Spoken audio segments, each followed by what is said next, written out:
Major provocation by Pakistan. An Indian soldier has been killed in an encounter at LoC near Uri. Now, the Chinar Corps of the Indian Army have confirmed the loss of life of Sepoy Banoth Anil Kumar, who was martyred while performing operational duty along the line of control in the Baramulla district. Remember, this is a major provocation by Pakistan and the first Pak military action since Operation Sindoor, a bid by Pakistan's army to push terrorists in India. Well, tracking more on this story for you, in a fresh provocation from Pakistan, Prime Minister Shehbaz Sharif has threatened India, saying that the enemy would not be allowed to snatch even one drop of water belonging to the country. He went on further, saying that any attempt would result in India being taught a lesson so harsh that it would be left holding its ears. This is yet another empty threat coming in from Pakistan, which is cornered in the face of India's steely resolve, taking stringent action and exposing its role, of course, as a terror haven. Now, India has strongly condemned these remarks.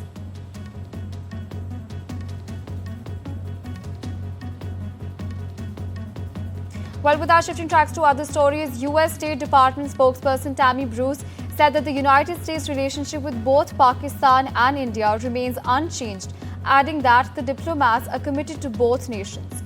Now, her remarks came after Pakistan's Army Chief General Asim Munir's comments in Florida, where he reportedly said that Pakistan could use nuclear weapons to take down India and half the world in an event of an existential threat. Now, Bruce mentioned the recent ceasefire between India and Pakistan, saying that it could have escalated badly. Now, Bruce also claimed credit for the ceasefire, saying that the immediate action was taken at the time by US Vice President J.D. Vance and President Donald Trump and even Secretary of State Marco Rubio. Let's in fact listen in to what Tammy Bruce had to say. Our relationship with both nations is as it has been, which is good, and that is the benefit of having a president who knows everyone, talks to everyone, and that is how we can bring differences together in this case. So it's clear that the diplomats here are committed to both nations. I can tell you also that there has been a U.S.-Pakistan counterterrorism dialogue that was established. At this dialogue in Islamabad, the United States and Pakistan reaffirmed their shared commitment to combating terrorism in all its forms and manifestations during this latest round of the talks in Islamabad. The United States and Pakistan discussed ways to enhance cooperation to counter terrorist threats, and I think that for the region and for the world, the United States working with both those nations is good news and will promote a future that's beneficial.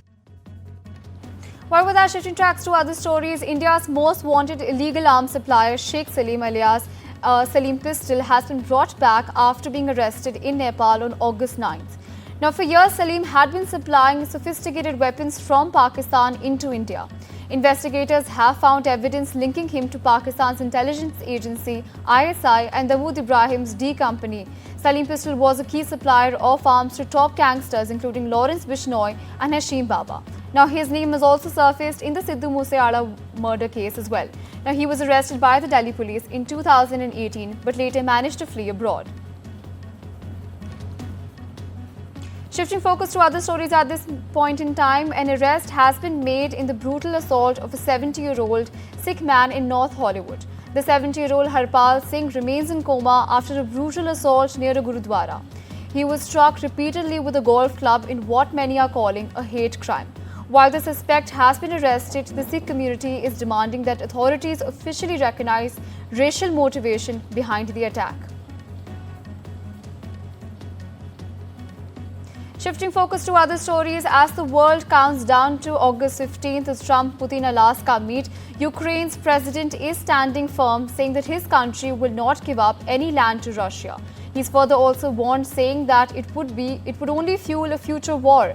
Now, Zelensky rejected any deal that would see Ukraine and withdraw from parts of Donbass, calling it potential launchpad for new Russian attacks.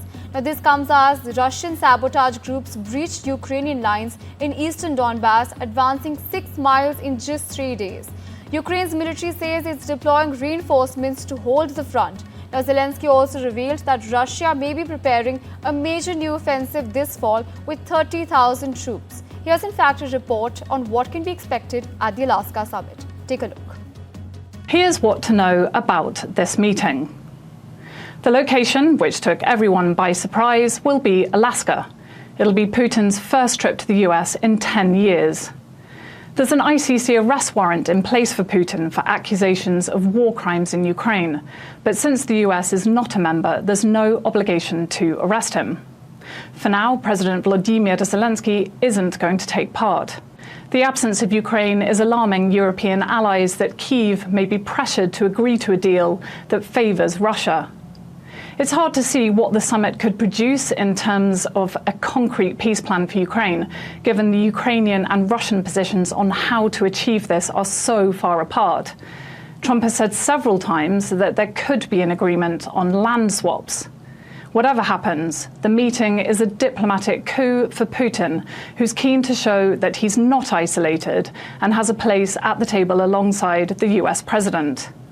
For his part, Donald Trump said he would know within moments whether a deal can be made to end the fighting in Ukraine or whether it would be time for him to walk away. Well, with that, shifting tracks to other stories, Russian President Vladimir Putin has reaffirmed his friendship with North Korean leader Kim Jong-un ahead of his talks with Donald Trump on Friday. Now, Putin and Kim spoke on Tuesday with the Russian leader, praising Pyongyang's military power for his country's war against Ukraine. Kim and Putin reaffirmed their commitment to further development of friendship relations and good neighborliness and cooperation. Now, this comes as Russia has been making fresh military advances in Ukraine, leading to a sudden thrust near the eastern town of Dobropilya and advancing 10 kilometers, about 6 miles in a short period of time. Shifting tracks to other stories, the US H1B visa, one of the most sought-after work permits for foreign professionals, is set for a major shake-up. The White House has cleared a proposal to replace the long-standing lottery draw with a wage-based selection system, potentially starting from the fiscal year 2027 cycle. The proposed shift from the H1B lottery to a wage-based selection system is moving forward, but it is not yet in effect.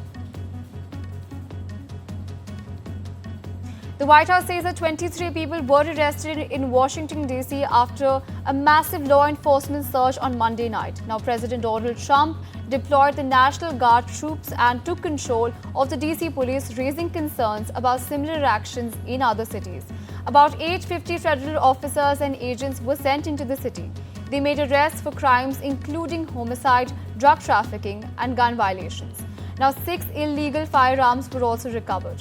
White House Press Secretary Caroline Leavitt said that this is just the beginning of a months-long federal crackdown on crime. Mayor Muriel Bowser also said that she will work with federal authorities to make the most of the extra resources. However, critics say that Trump's move is an attack on local control and a distraction from political issues. President Donald Trump has also said that he may take similar actions in cities like Chicago, New York, and Los Angeles.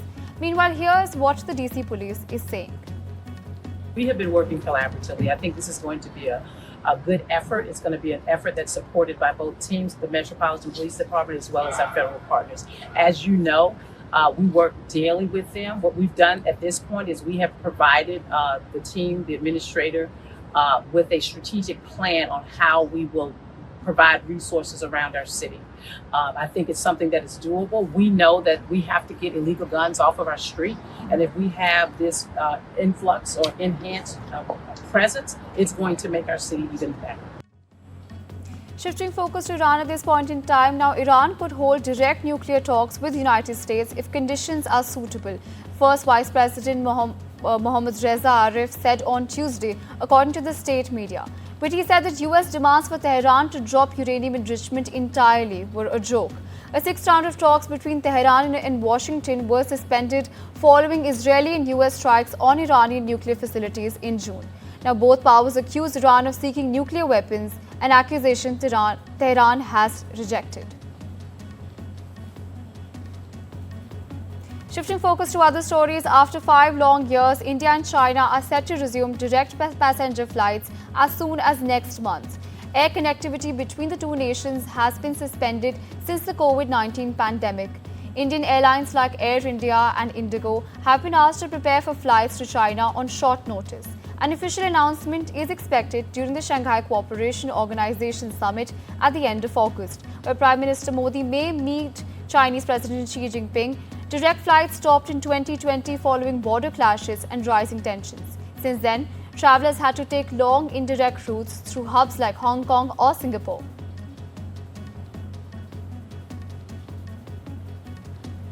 Shifting focus to other stories, at least 3 people have died in a scorching heat wave that is fueling dozens of wildfires across parts of southern Europe, forcing thousands of people from their homes.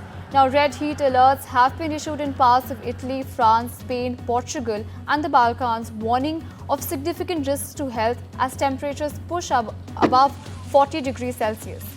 Spain's weather service Ahmed has said that temperatures could reach 44 degrees in Seville and Corboda, while southern Portugal could also hit 44 degrees Celsius.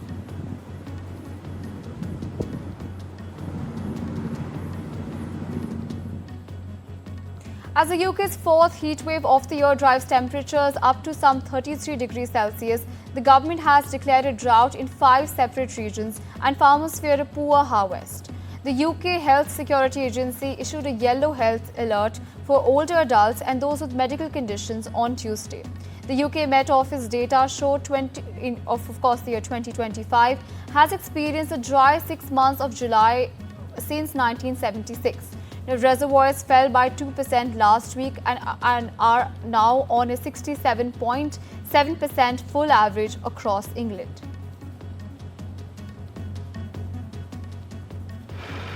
Money tied up in these crops, and to see them going in, pretty much planting into dust, worrying that we might not actually be able to get a crop from them is worrying, and it makes you consider whether it's worth doing it in the future, because we do have these big fluctuations in weather that we just don't know how to plan from year to year.